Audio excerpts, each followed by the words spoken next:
क्या कोई इंसान किसी मरे हुए व्यक्ति का 40 सालों तक इंतजार कर सकता है? शहर के सबसे पुराने कब्रिस्तान में हर गुरुवार की शाम ठीक 5 बजे एक बूढ़ा व्यक्ति हाथ में एक ताजा लाल गुलाब लिए आता है। वह न तो किसी कब्र पर रोता है, न ही प्रार्थना करता है।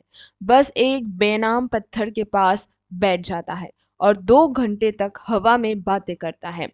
लोग उसे पागल समझते थे, लेकिन सन्नाटा तब पसर गया जब एक दिन उस बूढ़े की मौत हो गई और उसकी जेब से एक ऐसा खत मिला जिसने पूरे शहर के रोंगटे खड़े कर दिए।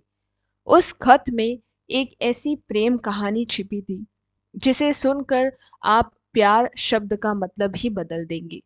आखिर कौन थी वो बेनाम कब्र और क्यों वो बूढ़ा व्यक्ति अपनी मौत के दिन तक वहां जाता रहा? चलिए जानते हैं। मैं रूह को झंझोर देने वाली इस अमर प्रेम कहानी मैं आपको सुनाने वाली हूँ। यह कहानी शुरू होती है साल 1980 के एक छोटे से कॉलेज कैंपस से, जहां विनायक नाम का एक सीधा साधा लड़का अपनी पढ़ाई में डूबा रहता था। विनायक को उसी कॉलेज की एक चंचल और बेहद खूबसूरत लड़की मीरा से प्यार हो गया। उसका प्यार आज के दौर जैसा नहीं था कि एक मैसेज किया और रिश्ता जुड़ गया। उसका प्यार उन नजरों का था जो भीड़ में एक दूसरे को ढूंढती थी।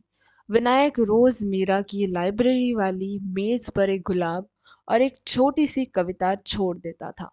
मीरा को उन कविताओं से इतना लगाव हो गया कि उसने कभी जानने की कोशिश ही नहीं की कि वो कौन है।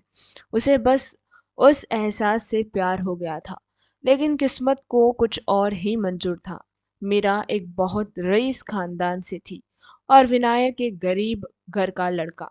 जब विनायक ने हिम्मत जुटाकर मीरा को अपने दिल की बात बतानी चाही, उसी दिन कॉलेज में एक भयानक हादसा हुआ। कॉलेज की बस का एक्सीडेंट हो गया और उस हादसे में मीरा की मौत हो गई। विनायक के लिए मानो पूरी दुनिया ही ठहर गई। जिस लड़की को उसने अभी तक छुआ तक नहीं था, जिसने अपनी आवाज तक नहीं मिलाई थी, वहां उसे छोड़कर हमेशा के लिए चली गई। मीरा के घर वालों ने उसकी पहचान छुपाने के लिए उसे शहर की एक गुमनाम कोने में दफना दिया। विनायक टूट चुका था, लेकिन उसने हार नहीं मानी। उसने अपनी पूरी जिंदगी उसी एक तरफा प्यार के नाम कर दी।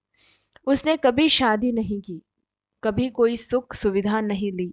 उसने अपनी सरकारी नौकरी से भी कमाया वह चुपके से उन गरीबों को दान कर देता था जिन्हें मीरा मदद करना चाहती थी।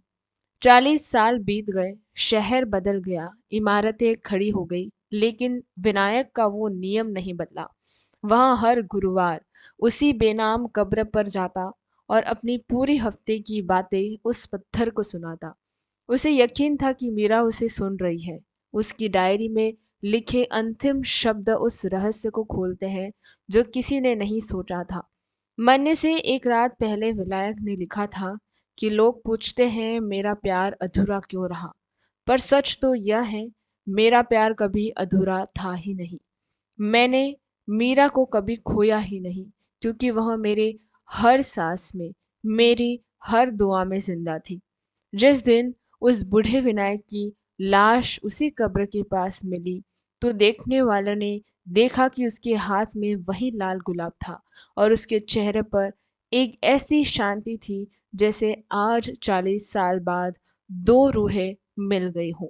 विनायक ने साबित कर दिया कि प्यार पाने का नाम नहीं है।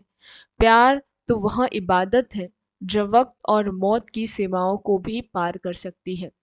आज भी उस कब्रिस्तान के माली का कहना है, हर गुरुवार की शाम वहां से मोगरे और गुलाब की एक ऐसी खुशबू आती है जो पूरे शहर में कहीं नहीं मिलती।